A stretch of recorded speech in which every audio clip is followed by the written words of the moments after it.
All right, welcome back. Todd Morris with you here on the Bulldog Radio Network, and it's time to sit down with UMS-Wright head football coach Terry Curtis for our weekly pregame interview. And Coach, a good win last week at Satsuma, 42-7, sixth victory in a row, and we improved 4-0 in the region. Your thoughts on the game? We kind of went and did what we were supposed to do, right? Well, we did. We, wasn't real happy with the defense. I didn't think they had a lot of fire, a lot of intensity.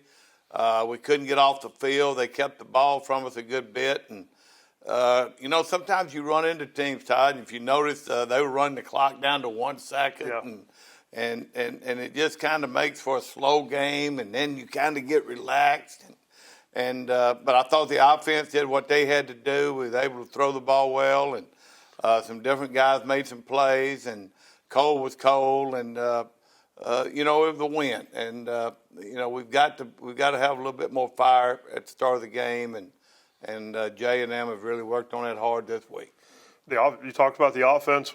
We broke the 400-yard mark for the first time all season, so have to be happy with that. And we saw some explosive plays, some big plays, both in the running game and the passing game, so you have to be happy with that. Well, we did. And Barton, like I say, the game's slowing down. You can just see it every week. You go back and watch that first game to now and things he's seeing and able to do, and running the ball a little bit more and doing those kind of things. You can just kind of see the game kind of coming to him now. We knew he was a great athlete. I've said all along he was going to be a good quarterback, and he's starting to show that each and every week. And if we go along, we're going to need that. Big blow to the defense this week. We're going to lose our leading tackler and Clark Turner for the rest of the season. I'm sure that's something y'all have been talking about this week. What's our thoughts there going forward for the final 3 games in the playoffs?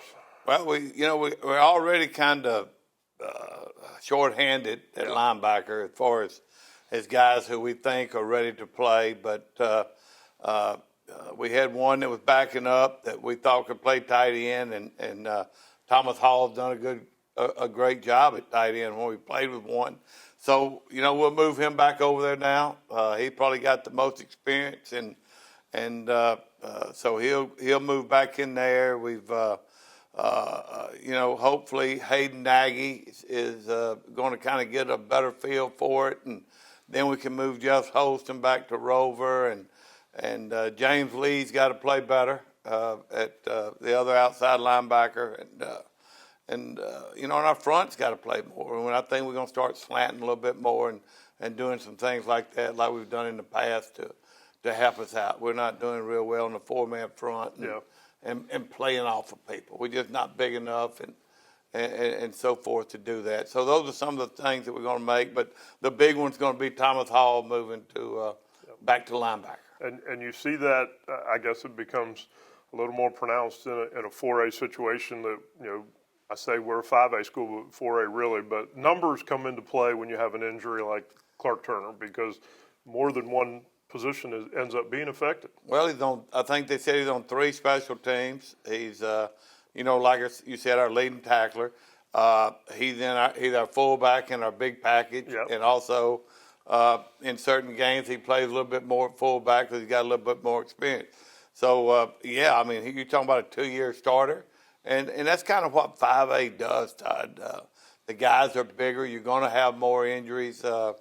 And so forth, and they got more people than you got. So when you get an injury, but like we've always said, it's we've told them since day one around here, it's next man up. Yeah. You may be playing behind the best player on the team, but football is football, and things happen that you hate. And man, it was devastating sitting in the office with him on Tuesday, and just watching a man tough as he is just bawl because he knew it was all over. He just gotten a word that it was an ACL. So it's next man up.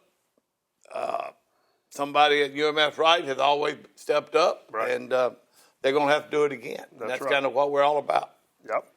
All right, so region opponent BC Rain comes to Cooper Stadium tonight for homecoming, and always a big deal here at UMS-Wright. Homecoming is, as it should be, a number of activities going on all week leading up to the game, and so I guess how do you keep everybody focused about what really matters is the game, but not really in a lot of people's eyes. All I really tell them to start with is, let me tell you, for a football player, it's mighty disappointing if you lose your homecoming. It is. Because you come back to reunions and everything else, and, Yeah. and it always goes to homecoming and the things you did and everything else.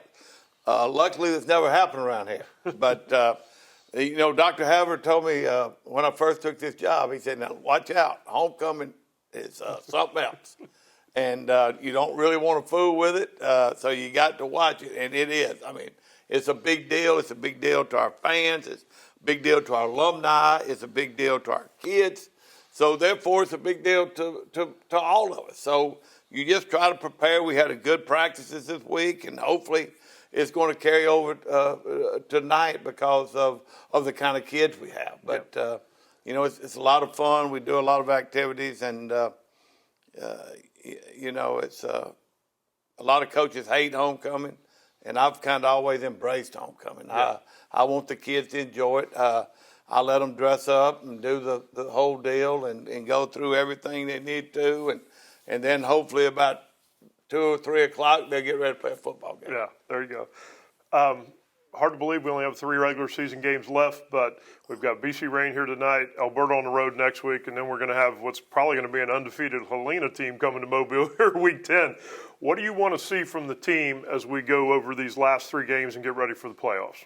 Well, I want to see this week we can clinch the region. By winning this game, we win the region. Right. That's a big deal. By winning the region, now you're going to get home field advantage. And so we want to take care of that. And then we've got to get better at taking care of business and cutting out the penalties. Other night they were doing some stuff. Instead of us backing off and taking it, we got to doing the same thing. I think we had about 80, 85 yards of penalties. And we can't play like that. We're not good enough or anything else. And the game, Todd, is a big game because BC Rain's 3-1 still. Right. Now, they hadn't played, St. Paul beat them last week. They hadn't played us, and they hadn't played Fate, the 3 best teams, supposedly.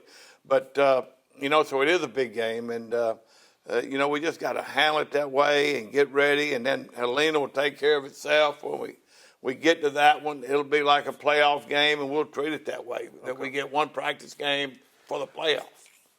All right. Well, good deal, Coach. Good luck tonight. We appreciate you sitting down with us for our pregame show every week. Thank you. Thank you, guys.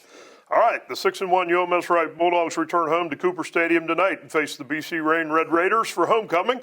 Let's take a break. We'll be back with the opening kickoff in just a minute, right here on the Bulldog Radio Network, Sports Talk, 99.5 Mobile, an iHeart radio station.